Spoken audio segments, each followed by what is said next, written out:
L'Académie des investisseurs d'élite, c'est très simple. L'objectif, c'est que tu sois artisan, que tu sois étudiant, que tu sois peu importe, n'importe qui, c'est d'aller chiffrer, aller chercher du chiffre d'affaires à travers les métiers du bâtiment. Les amis, bonjour à tous et à toutes. Je suis très content enfin de faire cette vidéo dans un très bel endroit. On est sur l'île de Madère. Je vais expliquer pourquoi aussi on est là, parce que même si on nous voit généralement beaucoup en train de profiter, on est en partie ici pour le travail, parce qu'on est en train de faire un projet de promotion, de la construction, de la vente de villas sur plan. Pourquoi tout ça? Pourquoi on a voulu monter et se montrer sur les réseaux et parler du secteur du bâtiment? Parce que moi, personnellement, je l'ai pas vu. J'ai jamais vu quelqu'un évoquer le bâtiment comme moi je l'évoque. Parce que le bâtiment, avant toute chose, c'est un business. C'est l'un des business les plus porteurs, d'accord? Il représente 250 milliards d'euros par an en France. Je vous laisse même pas imaginer en Europe combien ça représente, ni dans le monde. Déjà, premièrement, pour parler de YouTube, rapidement de ce qu'on va faire sur YouTube, on va parler de tout plein de choses. On va mettre aussi beaucoup de lifestyle. On va nous suivre sur notre vie, sur nos négos, sur nos deals, etc. Et c'est ça qui va être assez sympa, c'est qu'on va pas forcément que parler de business, parce que c'est pas ça le plus intéressant. C'est en fait, de voir un peu les méthodes, le rythme de vie qu'on suit sur les transactions, sur les deals, et cetera. Il y a une petite vieille qui est en train de me regarder et de me dire: «Ferme ta gueule parce que tu en train de me saouler dans ma sieste». Enfin bref, c'est pas grave, elle va être informée sur le secteur du bâtiment. C'est ça qui est bien. Je pense que c'est une vidéo qui va même pas avoir de montage, on va essayer d'être le plus naturel possible et nous, petite story d'ailleurs, quand on a lancé TikTok, Instagram et quand on a commencé à parler du bâtiment, on s'est dit la première chose, il faut être le plus authentique possible. Il n'y a pas de faux deal, il n'y a pas de fausses négociations, il n'y a pas de fausses signatures. Sinon, on sort de notre contexte et au bout d'un moment, on n'informe même plus les gens. On fait de l'info, mais de la mauvaise info et de la fausse info. L'objectif, c'est de se dire, voilà, on est sur un secteur du bâtiment, c'est un secteur terrain, c'est un business terrain, c'est même l'un des secteurs et l'un des business les plus compliqués à maîtriser. C'est pour ça que lorsque vous vous lancez sur ce secteur-là, il faut être accompagné. Il y en a beaucoup qui font des CAP plomberie, et cetera, c'est très bien. Mais on va leur montrer la pratique, la théorie, mais pas le business. Comment on va faire d'eux des entrepreneurs, des chefs d'entreprise? Comment ils vont pouvoir aller marger? Comment ils vont pouvoir aller sous-traiter leurs chantiers? Je suis issu du secteur du bâtiment depuis très longtemps, depuis mes 14 ans. On a commencé par de la maçonnerie, poser des parpaings, faire de la peinture, faire du placo, etc. L'idée, ça a été de se développer assez rapidement et c'est pour ça que j'ai repris ma première entreprise de bâtiment très jeune, malheureusement, qui a pas fonctionné. On s'est un peu retrouvé en faillite. J'ai continué un petit peu dans ce secteur-là quand même du bâtiment, mais j'ai vite bifurqué aussi sur de l'immobilier. En fait, dans ce que j'ai fait, dans ma vie de manière générale, ça a toujours eu un rapport avec l'immobilier et le bâtiment et c'est pour ça que, en fait, quand on traite ces secteurs, on va comprendre que par exemple l'automobile, l'horlogerie et autres, ça va être la même façon, le même process d'aller faire des deals dessus. C'est pour ça qu'aujourd'hui, moi, j'ai des membres que j'accompagne dans le bâtiment qui font des deals sur de Submariner, sur des day dates, sur plein d'autres choses. Et c'est ça qui est intéressant. J'ai sorti aussi un e-book concernant le partage d'affaires, mais on va en parler un peu plus en détail dans la vidéo. La première entreprise de bâtiment que j'avais repris avait fait faillite, c'est normal parce qu'il y avait une problématique qui revenait, c'était le côté opérationnel qui était très compliqué à gérer. Parce que l'humain, dans le bâtiment, est différent de tout autre secteur. Tu peux être le meilleur des managers, mais je parie, je pourrais parier tout ce que j'ai, que si je te retrouve sur un chantier, tu n'arriveras jamais à gérer l'opérationnel dessus, tu n'arriveras jamais à gérer l'humain sur le chantier. Parce qu'il faut être issu du secteur, il faut l'avoir senti, il faut l'avoir vécu pour comprendre comment tu vas pouvoir gérer l'humain dessus. Quelques années après, on s'est associé à un Égyptien, un très bon ami à moi aujourd'hui. On a commencé à faire du développement d'entreprises, de bâtiments, on a commencé à trouver des gros clients et là, on a commencé à réellement performer parce qu'on a changé de process. On s'était dit que les chantiers qu'on allait avoir, l'opérationnel, on allait réattribuer cette partie-là à un maître d'œuvre. Il allait vraiment se spécialiser sur la gestion humaine et la gestion technique. Et aujourd'hui, c'est comment on montre à nos membres dans l'accompagnement, c'est que Eux, ils vont gérer un peu le cadre commercial, la gestion financière et même parfois logistique pour les plus avancés, mais le côté opérationnel et technique, ça va être un maître d'œuvre, ça va être un chef de chantier qui va s'occuper de réaliser le chantier parfait. Cette entreprise a performé, on a vite commencé à faire des actions de marchands, des actions d'intermédiaires, à faire du partage d'affaires dans l'immobilier. On s'est développé de cette façon. Donc l'idée, en fait, quand on voyait sur les réseaux, on se disait que, en fait, on n'a pas beaucoup de monde qui parle du bâtiment, on n'a pas beaucoup de personnes qui évoquent le business, qui montrent réellement comment tu vas pouvoir aller performer, faire du chiffre, d'accord, avec un business model précis sur ce secteur et faire de l'argent. En soi, de toute façon, l'argent n'est pas une finalité dans le bâtiment et dans tout autre secteur. Il ne faut pas être que motivé par ça, il faut être motivé et passionné par ce que tu vas maîtriser. Et moi, c'est ce que je dis à tous mes membres. Parce que l'idée, c'est que tout vient naturellement. Quand tu commences à comprendre quelque chose, quand tu commences à comprendre un business, tes clients, qu'est-ce qu'ils cherchent, de quel service ils vont avoir besoin, est-ce que ça va être, par exemple, de la rénovation haut de gamme, du bas de gamme, etc. En tout cas, de mon côté, moi, ce qui me passionne, ça va être la négociation. On a tous une chose qui nous stimule. Moi, ce qui m'excite, c'est le matin quand je vais devoir appeler mes clients et négocier avec eux parce qu'ils n'ont pas signé mon devis ou ils n'ont pas signé le compromis de vente. C'est un exemple parce qu'on fait aussi beaucoup d'actions de marchands. Donc c'est ça qu'il faut comprendre. On a monté l'académie s'appelle l'Académie des investisseurs d'élite. L'objectif, ça va être d'aller chercher du chiffre d'affaires avec des jeunes et moins jeunes qui ne connaissent ou pas le secteur du bâtiment. Aujourd'hui, on est à peu près une cinquantaine. On fonctionne sous forme de session. Pourquoi? Parce que c'est moi-même qui vais prendre mes membres et qui vais les accompagner sur le secteur.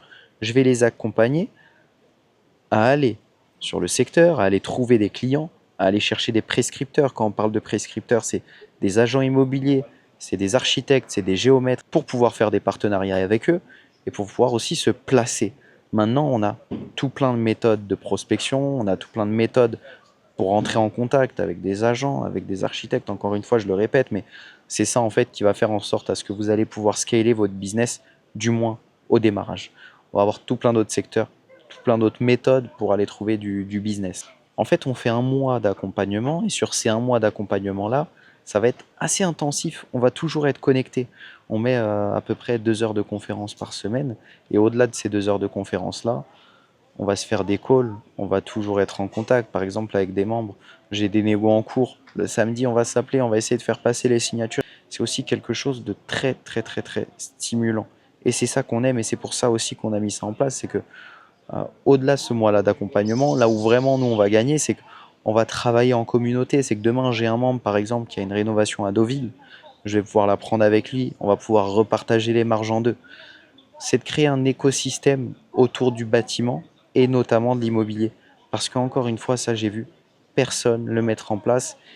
Et l'idée, pareil, c'est de faire du win-win. C'est de respecter les artisans, c'est de respecter les intervenants, ceux qui vont intervenir sur le chantier. C'est pas de taper les prix, c'est que tout le monde puisse s'y retrouver en utilisant le business model du partage d'affaires.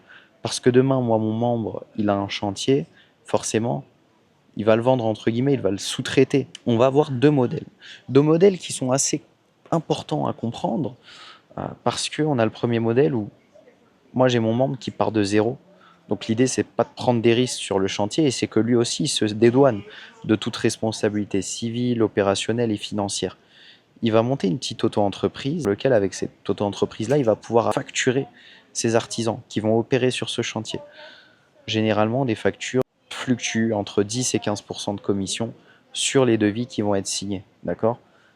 Il va tout apprendre, il va apprendre les rendez-vous, on va apprendre à comment chiffrer, on va apprendre à tout mettre en place pour faire en sorte à ce que son client puisse signer le devis. La deuxième méthode un peu de travail qui est différente, c'est que mon membre qui connaît déjà un peu le business ou qui a déjà performé, qui a fait 100 000 euros de chiffre d'affaires en auto-entreprise, il ouvre sa propre boîte de bâtiment, soit de rénovation, soit de maîtrise d'ouvrage, soit de construction. Ce qui va être intéressant avec ça, c'est que les fonds des clients vont transiter par sa société. De 10 à 15% de commission, il va monter à 20-25% de marge parce qu'il a fait transiter les fonds des clients sur sa boîte. Là, ça devient vraiment intéressant. Par contre, là, on va rentrer dans de la sous-traitance pure et dure. Donc, moi, mon membre qui procède de cette façon-là, on a ce qu'on appelle des assurances décennales. Pour ceux qui ne connaissent pas les assurances décennales, c'est que s'il y a un problème sur le chantier, par exemple, il y a une chaudière qui casse et qui tombe, l'assurance décennale va prendre en charge la chaudière, qui est par exemple de 4 000 euros. Donc ça ne va pas être à l'artisan de sortir cet argent-là. Quand tu as une boîte dans le bâtiment et que tu factures sur ta boîte, forcément, il faut faire entrer la décennale. Quand tu es en micro-entreprise et on fonctionne sous forme de commission, là, on fait jouer la décennale de l'artisan partenaire qu'on a été sélectionné justement pour opérer sur le chantier. Qui dit plus d'argent, dit plus de risques à prendre, mais c'est comme ça, c'est le jeu. En tout cas, il faut être prêt à en prendre pour pouvoir faire du chiffre d'affaires et pour pouvoir monter ses marges. Donc pour répondre un peu à la question en quoi consiste l'accompagnement, l'Académie des investisseurs d'élite, c'est très simple. L'objectif, c'est que tu sois artisan, que tu sois étudiant, que tu sois peu importe, n'importe qui, c'est d'aller chiffrer, aller chercher du chiffre d'affaires à travers les métiers du bâtiment. Donc forcément, et là je vais répondre à pas mal de questions. J'ai une question aussi qui me revient énormément. Tu as galéré au début. J'ai énormément galéré. Je vous ai raconté que voilà, ma première entreprise de bâtiment avait fait faillite. Mes premières affaires n'ont pas fonctionné. Mais c'est pour ça que je dis tout le temps, il faut entreprendre, il faut tenter un maximum de choses. Et il n'y a pas d'âge pour commencer à entreprendre. Pourquoi? Parce que plus tôt tu vas commencer, plus tôt tu vas échouer. Mais attention, plus tôt tu vas commencer à réussir et à pouvoir performer. Donc c'est important de se dire que peu importe que je sois jeune ou pas, c'est le moment en fait de se lancer. Il y en a qui se lancent à 15-16 ans, c'est très tôt. Les premiers business généralement d'un entrepreneur, c'est à 15 ans, c'est un peu l'âge moyenne. Il va commencer à coder des jeux, il va commencer à coder des sites internet, etc. Et de là où il va réellement apprendre le business. Donc c'est important de le savoir et il ne faut pas se dire bah, je suis jeune, il faut que j'attende 18 ans pour me lancer, etc. Pas du tout. Tu peux commencer à te lancer que tu es 15-16 ans. Je vais répondre à plein d'autres questions. C'est quoi ta journée type aujourd'hui? C'est simple, ma journée type, j'ai pas une journée qui est identique à celle de demain ou à celle d'hier. Moi, le matin, j'aime bien commencer par mes négociations, à closer mes deals et à avancer un peu sur les affaires qu'on a en cours à titre personnel. Parce qu'on a des boîtes dans le bâtiment qui font quasiment 5 millions de chiffre d'affaires par an. Donc forcément, il faut les entretenir, il faut tenir les clients, etc. Moi, je vais me déplacer pour les grosses affaires, pour les gros chantiers. Sinon, j'ai un très bon maître d'œuvre qui s'en occupe et on opère sur toute la France. Donc, je vais traiter mes deals, je vais suivre mes membres parce que suivre mes membres, ça me prend énormément de temps parce qu'on va faire des deals ensemble, on va faire des affaires ensemble et surtout que, bah, en fait, quand mes membres gagnent de l'argent, je gagne aussi de l'argent. Donc c'est pour ça mon objectif, c'est de les faire grandir, de les faire évoluer, mais inversement, eux, ils vont aussi me faire évoluer. Et c'est ça qui est bien, c'était l'objectif, c'est qu'on soit tous dans un cadre win-win, qu'on soit pas dans un accompagnement un peu machine à cash, parce que j'aurais très bien pu faire un Google Ads à, je sais pas moi, 10 000 € le mois, j'aurais pris 500 élèves et j'aurais fait énormément de cash. C'est pas ça le but. C'est de prendre des flottes, des petites flottes d'élèves de 3 à 4 par mois, de les accompagner sur le terrain et de faire vraiment du business avec eux. Qu'est-ce qui te rend le plus fier dans l'académie? Moi, qu'est-ce qui me rend le plus fier dans l'académie? C'est qu'en fait, on voit que peu importe d'où tu viens, tu peux réussir et tu peux apprendre un secteur. Un secteur que même avant de comprendre ce qu'était le bâtiment, tu te disais, mais en fait, attends, c'est pas si bien que ça, je le vois un peu à l'ancienne, etc. Et c'est aussi de changer un peu cette vision des choses qu'on a par rapport au bâtiment, parce que le bâtiment, on le voit un peu avec l'artisan qui pose ses briques, qui va se casser le dos, etc. C'est de se rendre compte que le bâtiment, c'est ultra puissant, c'est de se rendre compte que tu 17 ans, que tu 18 ans, que tu viens de, je sais pas moi, de la campagne avec 4 maisons qui se tapent en duel, tu peux aller faire du chiffre d'affaires et tu peux faire ton premier 10 000 € par mois. Faire le focus d'ailleurs, parce que j'ai pas trop de focus. Une question qu'aussi on me pose énormément, je l'ai reçue en commentaire, c'était assez marrant. À quel âge j'avais quand j'ai fait mon premier deal? Le premier gros deal que j'ai fait, vous allez être assez étonné. Moi, j'étais un grand joueur de Minecraft. À 13 ans, j'ai fait mon premier deal, c'était sur un serveur Minecraft. C'était un deal à 8 500 €. J'avais aucune valeur de l'argent à cet âge-là. J'ai fait mon premier deal sur ça. J'avais créé un serveur Minecraft, je l'avais vendu pour 8 500 €. Finalement, je me suis fait scam et je les ai jamais reçus. C'est pas grave. C'est comme ça, mais c'était un peu mon premier dossier, mon premier business. Donc, ça me fait assez rire quand je raconte cette anecdote. Après celle-ci, ça a pris énormément de temps à revenir. Voilà, mais c'était mon premier deal. Pareil, une question qui me revient énormément, est-ce que j'ai fait des études ou pas? Je n'ai jamais fait réellement d'études. J'ai arrêté l'école, on va dire, au bac. J'ai eu mon bac et j'ai très vite commencé l'immobilier, le bâtiment, à rejoindre ma famille, etc. J'ai aussi fait, au-delà de ma famille, ma propre expérience dans le bâtiment et dans l'immobilier. C'est ce qui m'a aussi énormément apporté. J'ai travaillé avec de grands agents immobiliers. Je me suis beaucoup aussi inspiré d'eux, de leur manière de négocier. Mon expérience, vraiment, je l'ai fait sur le terrain. Et c'est ce que je peux conseiller aux jeunes. Pour ceux qui ne sont pas studieux, commencez à travailler, inspirez-vous des autres, faites-vous accompagner. Vous allez voir que vous allez beaucoup plus apprendre que si vous êtes un peu dans votre coin, que si vous êtes un peu dans ce milieu scolaire. Attention, il y a des métiers qui sont très spécifiques et qui vont avoir nécessité de suivre un cursus scolaire. Manière d'entreprendre, etc. On va jamais vous l'apprendre à l'école, hein. Ça, c'est normal et ça a toujours été montré. On va vous montrer la théorie du business, comment en faire. On va pas vous apprendre les démarches exactes pour aller chercher du chiffre d'affaires et pour faire scale une boîte. Ça, il va falloir l'apprendre sur le terrain. Il va falloir se développer par soi-même et échouer, tomber, tomber, tomber comme moi je l'ai vécu. Pareil, je vous raconte aussi une anecdote. J'aime bien un peu expliquer mes premières fois, comment j'ai signé la première, etc. Mon premier chantier que j'ai signé, je m'en rappellerai toute ma vie, c'était un chantier à 10 000 euros sur lequel j'ai fait 2 000 euros de bénéfices. C'était un contact à moi qui achetait un appartement. Le focus veut jamais se faire, c'est horrible. Et donc on a fait du parquet, de la peinture. Il m'est resté en tête parce que ça a été le chantier le plus simple à faire signer. Et après celui-ci, ça a été toujours des grosses négociations. Il faut savoir que quand on parle de grosses négociations, même sur un chantier, les amis, à 3 000 à 4 000 euros, vous allez parfois passer des heures et des heures de négociation pour assurer vos clients, faire entrer les décennales, etc. Surtout quand vous faites de la pose de chaudière, la pose de panneaux, la pose de pompe à chaleur, etc. Même si là on chiffre. Mais les chantiers sur lesquels vous allez vous faire la main, ça va être vraiment sur les petits chantiers, ça va être les plus compliqués. Ceux qui payent le moins sont les plus durs, sont les clients les plus compliqués à faire signer. On parle aussi des artisans parce que nous, ce qu'on fait, c'est qu'on va aussi beaucoup chercher des artisans pour qu'ils puissent opérer sur les chantiers. Quand je dis nous, je parle aussi pour nos membres. Mais il y en a beaucoup qui me demandent, est-ce que les artisans acceptent le modèle que tu proposes?